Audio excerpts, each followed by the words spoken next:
안녕하세요. 반갑습니다. 펜싱 국가대표 신아람입니다. 저는 15살 중학교 2학년 때부터 펜싱을 시작해서 지금 한 18년째 선수 생활을 하고 있고, 또 국가대표로는 12년째 선수촌에서 생활을 하고 있습니다. 제가 처음에 펜싱을 시작했을 때 저는 사실 펜싱이 뭔지 모르고 시작했는데, 워낙 운동을 다 좋아해서 뭐 이제 학교에 들어가면 내가 무슨 운동이든 해야겠다라고 생각을 했었는데, 학교에 좀 특이하게도 유일하게 있는 운동부가 펜싱부밖에 없어가지고 제가 뭐 그렇게 크게 고민하지 않고 펜싱을 이제 시작을 하게 됐는데,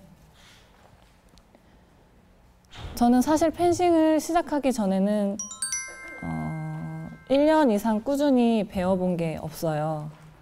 그래서 제가 스스로 생각을 했을 때, 나는 정말 끈기가 없는 사람인가 라고 생각을 했었는데,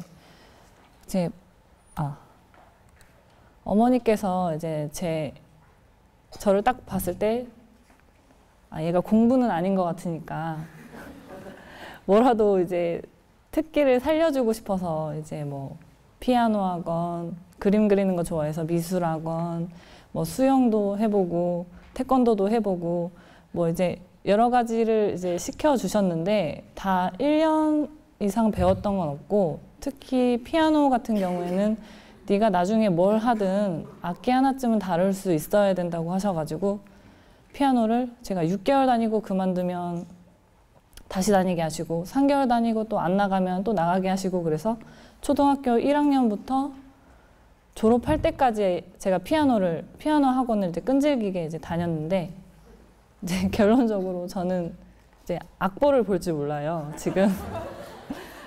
그래서 이게 재능이 이런 게 없는 거구나, 재능이 없는 거를 하면은 이렇게 되는구나, 제가 몸소 그때 느꼈는데, 이제 싫어하면서 잘하지도 못하는 거라면 이제 최악의 상황이 온 거예요. 이제 시간과 돈만 투자를 한 거죠.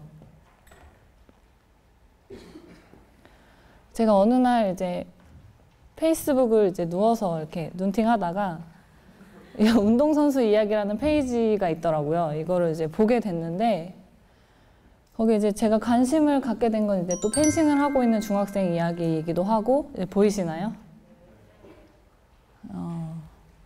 이제 또래에 비해 체격도 작고 힘이 약해서 대회 나가면 매번 예선 탈락을 하고, 그래서 운동이 하기 싫다, 그래서 그만두고 싶다라는 이제 내용이었는데, 이게 제가 이거를 왜 캡처해왔냐면, 이제 제 어렸을 때랑 이제 너무 비슷한 것 같아서 제가 캡처를 해왔는데, 제가 사실 중학교 때 이제 운동을 좋아해서 시작은 했는데 진짜 못했어요. 너무 못해서 예선 통과를 중학교 때 한 적이 한 번도 없어요. 근데 왜 저는 이 선수랑 조금 달랐던 게 뭐냐면, 왜 저는 이제 성적에 대한 압박이 없었어요, 전혀. 누가 옆에서 너 성적 안 난다고 뭐라고 한 사람도 없고, 뭐 선생님도 저한테 뭐라고 한 적이 없고. 근데 왜 뭐라고 안 하셨냐면, 저는 저희 팀에서 그렇게 중요한 선수가 아니었어요. 왜냐면 단체전을 뛰어도 단체전 멤버에 못 들어가니까 제가 뭘 하든지 이제 자유롭게 이제 두시는 거예요.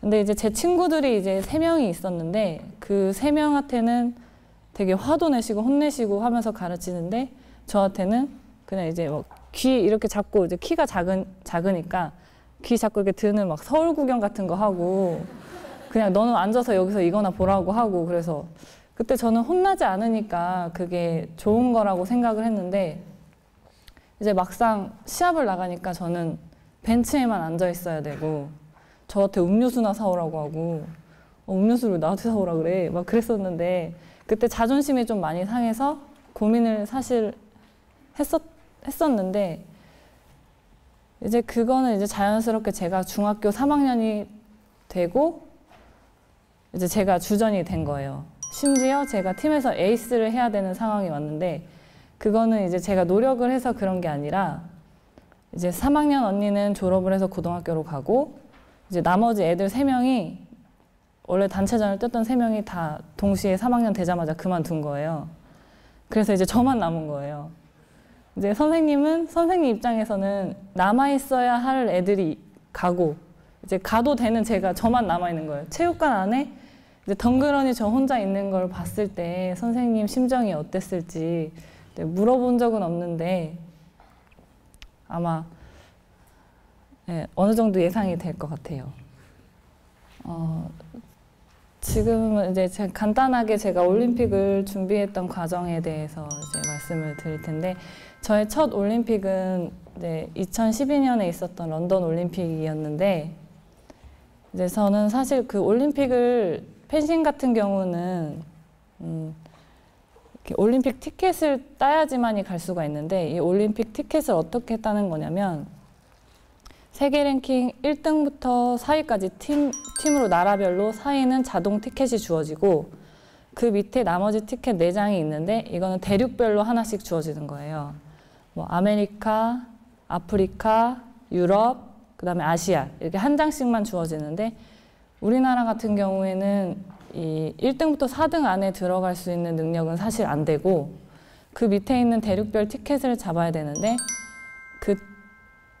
그 티켓이 만약에 중국이 1등에서 4등 바깥으로 밑으로 내려와 버리면 저희가 그 올림픽을 못 가는데 중국을 어떻게 해서라든 1등부터 4위까지 올려야 되기 때문에 저희가 이제 밑에서 그들에게 부담이 되게끔 이제 계속 올려줘야 되는 그런 과정이 있었는데 저는 그 과정에서 한 게임도 빠지지 않고 그 경기를 다 치렀어요. 그래서 저는 제 스스로가 이 올림픽 티켓은 내가 딴 거다라고 생각을 했는데 이 올림픽 티켓이 팀한테 주어지는 거지 사실 개인한테 주어지는 게 아니라 마지막에 올림픽에 가기 직전에 딱 3명의 선수에게만 그 나라에서 할 수 있는 권한이 생기는데 이게 올림픽 직전에 가게 되니까 나머지 2명은 자리가 정해졌고 이 나머지 한 장 가지고 제가 싸우고 있는 거예요. 다른 선수 1명이랑. 그래서 저는 왜 이거 내가 따온 티켓인데 왜 나중에 들어온 2명은 자리가 정해져 있고 왜 나머지 한 장 가지고 내가 싸우고 있지? 라는 생각이 드니까 너무 좀 화가 나기도 하고 당연하다고 생각했던 건데 그렇지 않으니까 이제 막 화가 났었는데 그래서 좀 예민해지고 시합에 나가서도 선생님하고 사이도 틀어지고 그래서 더 못 갈 뻔했어요. 선생님하고 틀어지는 바람에. 그래서 그때 번쩍 든 생각이 당연한 건 없구나. 내 거라고 해서 당연히 내 건 없구나 라는 생각이 들어 나는 끝까지 올림픽을 가기 전까지 끝까지 최선을 다하지 않으면 아무것도 정해진 게 없구나 라는 생각이 들어서 결국 제가 올림픽을 가게 되기는 했지만 그래서 나중에 저는 사실 올림픽에서 메달 따는 게 목표가 아니었어요. 펜싱 같은 경우에는 사실 2012년에 메달이 많이 나오긴 했지만 그 이후에도 나왔고 많이 나오긴 했지만 그 이전에는 메달이 잘 안 나와서 메달밭이 아니기 때문에 올림픽을 가는 게 목적이지 올림픽 메달을 따는 게 목적인 종목은 사실 아니었거든요. 그래서 저도 올림픽 가는 거에 대한 목적을 이루는 거에 이제 목적을 이뤘는데 이제 가다 보니까 나중에 올림픽이 끝났을 때 저를 상상을 해보니까 내가 운동 생활을 하면서 올림픽을 한번 뛸 수 있을까 말까 한 이 올림픽이 끝났을 때 후회가 남지 않기 위해서 제가 아마 준비하는 과정에서는 또 어렵게 간 것이기 때문에 할 수 있는 건 다 했던 것 같아요. 그리고 런던 올림픽을 준비할 때도 그렇고 리오 올림픽을 준비할 때도 그렇고 또 그렇게 할 수 있는 건 다 했기 때문에 뭐 런던에서는 메달을 땄지만 리오에서는 메달을 따지 못했어도 제가 과정에서 최선을 다했기 때문에 후회 없이 그 올림픽을 준비했던 것 같고 지금 저는 아직 현재 진행형이라서 아직 현역 선수이기 때문에 또 내년에 있을 자카르타 아시안 게임이나 뭐 도쿄 올림픽까지도 갈 수 있다면 가고 싶은 생각을 있기 때문에 다시 한번 아시안 게임을 준비하고 올림픽을 준비하더라도 제가 할 수 있는 한 혼신의 힘을 다해서 또 노력하는 것이 제 목표입니다. 지금까지 제 부족한 강연 들어주셔서 감사합니다. 네.